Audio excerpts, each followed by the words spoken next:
Well, journalistic stories are made up of a bunch of information that we get, and very often we get them from people, sources. So let's take a look at exactly what are sources and how we use them in our stories. A source can actually be a person or a publication, some type of record or document that gives us information, and that information is what we convey. So if you think of it, a reporter is actually a conduit for information from the source where this information originates to the reader. We get the information from the source, we filter it through our writing, and we get it out to the reader. And these are the things that sources provide. Facts, so we need to get the information that the readers need to know. The context for those facts. Quotes, so we quote human beings and live people to get this information. And anecdotes are a great thing that we get from especially human sources. Those are the stories of things that happen that help bring stories to life.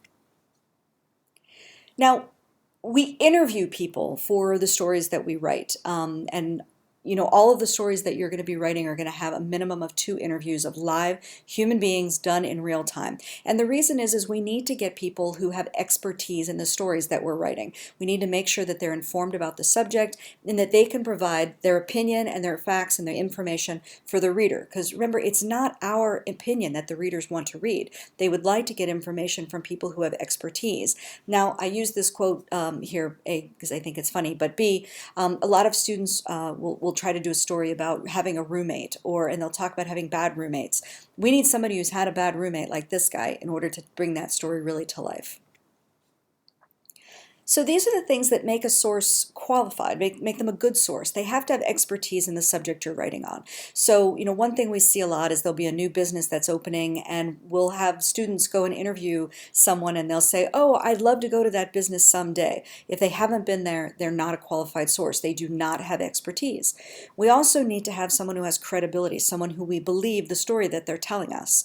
They should be quotable. We want to make sure that they're talking enough and not just yes and no answers, things that make the quotes sound of some quality that readers read them. And then they're accessible. So you may have the world's greatest source, but if you can't get in touch with that person in time to write your story, they're not actually any good to you. So we need to make sure we can reach them.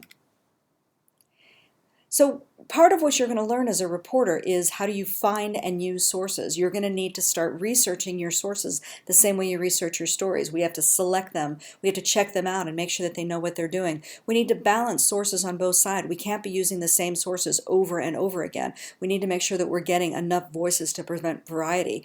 You start to cultivate sources. So what I'm going to want you to do is every time you get a source, I want you to write down their information, their name, their email, their phone number, what exactly their context is, and keep that in some sort of database so that when you need to get information on water quality, you're going to know, hey, this is the guy I go to about water quality. Or if I need to get something about, admission to Ohio State, we're going to know that these are the people in the admission office that we can talk to.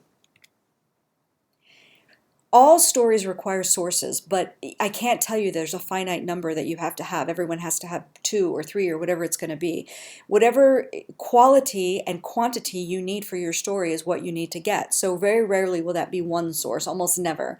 But you may have a story where 2 sources are just fine. Really, it depends on the quality of those sources. We're looking for quality over quantity. It's better to have 2 sources that have all the information you need and are quotable and accessible than 5 sources who have mediocre quotes and don't really seem like they're experts. Now here's an example of a story that reflects newsmakers as your sources. So in this case, it was a dispatch story about Chief Paul Denton, who retired from the Ohio State Police Force. And in this case, the newsmaker himself is our best source. So they have a quote here from Chief Denton. I've worked with extraordinary men and women, he said, talented individuals who are committed to this institution. So this is an example of a newsmaker being your source. We can also have spokespeople who will be the source. So even though they may not be making the news themselves, they can speak on the subject. So here was a story about Rhonda Johnson being hired to be working in education in Columbus, and we had the spokesman for Mayor Coleman, Dan Williamson, who gave a quote here. What about experts? So after the same-sex marriage ruling, there was a dispatch story on employers offering spousal benefits. In this case, we could have had someone who was in a same-sex relationship, but we went instead to an employment law group at Bricker and Eckler in Columbus so they could give us information about what it means to be an employer in this situation. They are an expert on this subject, even though they're not directly involved in the particular story. What about just ordinary people? So in this case, I'll go back to it, we had a story of the Douglas Community Recreation Center closing, and we had a woman who lives across the street from the center. So she's an expert in this because she has proximity to the story, she has some basis for information, and it's important that we get her voice in here. Now, sources get you sources, so I want you to think about getting one source. It may not be the perfect source, but when you get one, say to them, hey, is there anyone else that I can talk to on this subject? Make sure that you have balance. So if there's one story, like we were talking about that rec center, we don't want to only get people who are on the side of the community. Let's get some people who are on the other side.